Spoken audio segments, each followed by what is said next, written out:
How helping Ukraine prepares U.S. for a confrontation with China. U.S. military aid to Ukraine's self-defense, critics allege, is making America's military less prepared and less potent. In particular, the decrepit state of our defense industrial base, and its inability to produce replacement stores of even the most basic armaments, means that any ammunition, platform or system allocated to Ukraine's defense is one that becomes unavailable for Taiwan's. But these critics are wrong. Russia's disastrous attack on Ukraine and the United States' still-too-timid military support for Kyiv will help, not hurt, efforts to deter a cross-strait Chinese attack.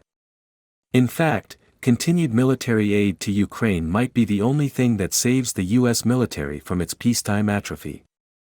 The critics' case is strong. A report from the Center for Strategic and International Studies estimates that it will take 5 years to replenish the supply of Javelin missiles we provided Ukraine. Some weapons systems that we've provided, such as Stingers and M777 howitzers, are not in production at all. The Biden administration is supposedly not providing much-needed ATACMS to Ukraine partly out of fear that the United States might not have enough in reserve for its own readiness.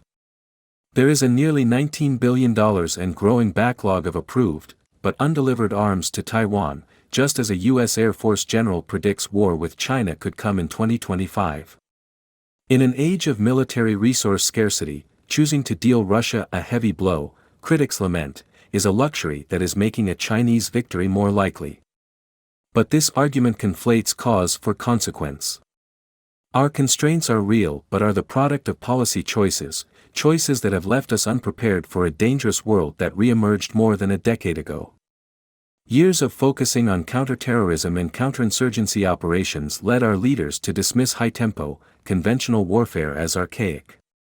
As then Secretary of State John F. Kerry incredulously put it when Vladimir Putin launched his first invasion of Ukraine in 2014, you just don't in the 21st century behave in 19th century fashion by invading another country on completely trumped-up pretext. Well, apparently you do. The current conflict in Ukraine is the largest land war in Europe since World War II. And it's not that we merely prepared for the wrong kind of conflict.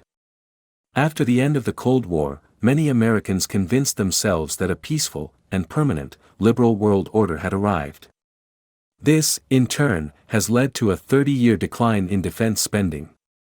When the Berlin Wall stood, the United States was spending 26.5% of federal outlays on defense. Today, it is less than half that, a post-World War II low. And President Biden's proposed defense budget would take it even lower than in the isolationist 1930s. Declining demand has led to a wave of industry consolidations.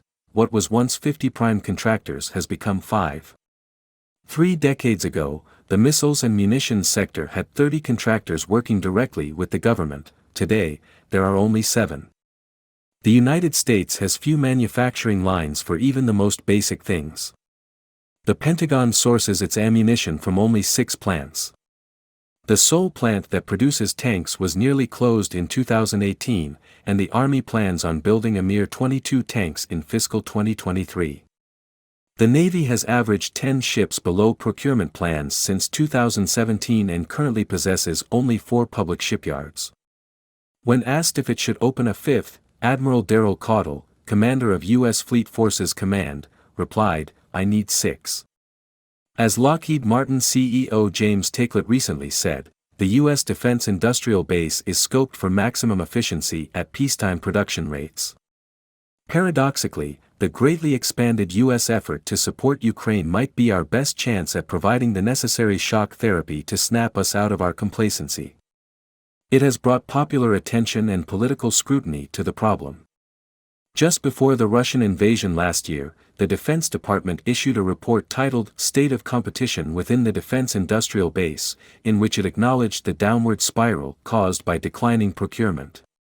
In the scramble to identify, update and transport military material to Ukraine, the United States has taken the first, and most difficult, step of fixing the problem, acknowledging there is a problem in the first place. The Russian invasion has allowed the United States to conduct a dry run of exactly the sort of policies that deterring or defeating a Chinese attack on Taiwan would require, active defense industrial production lines, an efficient logistics network to get those arms into the field, a coalition of allies providing significant firepower and aid, an increase in energy exports to sustain our allies, and economic pressure to punish and degrade the aggressor. It is a fallacy to suggest that the $30 billion in military material provided to Ukraine thus far would have gone to Taiwan deterrence scenarios instead. Had Beijing attacked Taiwan a year ago, the United States would have been just as unprepared to support Taiwan's defense as it is today. Despite some opposition in both parties, major, long-term investments in the defense industrial base could get sustainable bipartisan support. Military investment is the original industrial policy. It is a government effort to support the growth of a strategic part of our economy that is critical for national security. In 1985, the defense industry consisted of 3 million workers. Today, it is 1.1 million. In the past 5 years alone, the defense industrial base has lost more than 17,000 companies. A major investment in our own industry, to supply the weaponry necessary to make Russia lose, could unite defense hawks and populists, labor and business, internationalists and nationalists alike. What's lacking is the political will and imagination to make a comprehensive case. Defunding our military is a choice with consequences.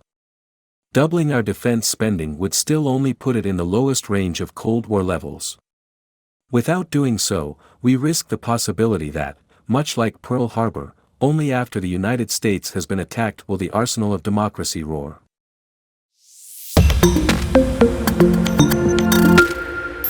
How helping Ukraine prepares U.S. for a confrontation with China. U.S. military aid to Ukraine's self-defense, critics allege, is making America's military less prepared and less potent.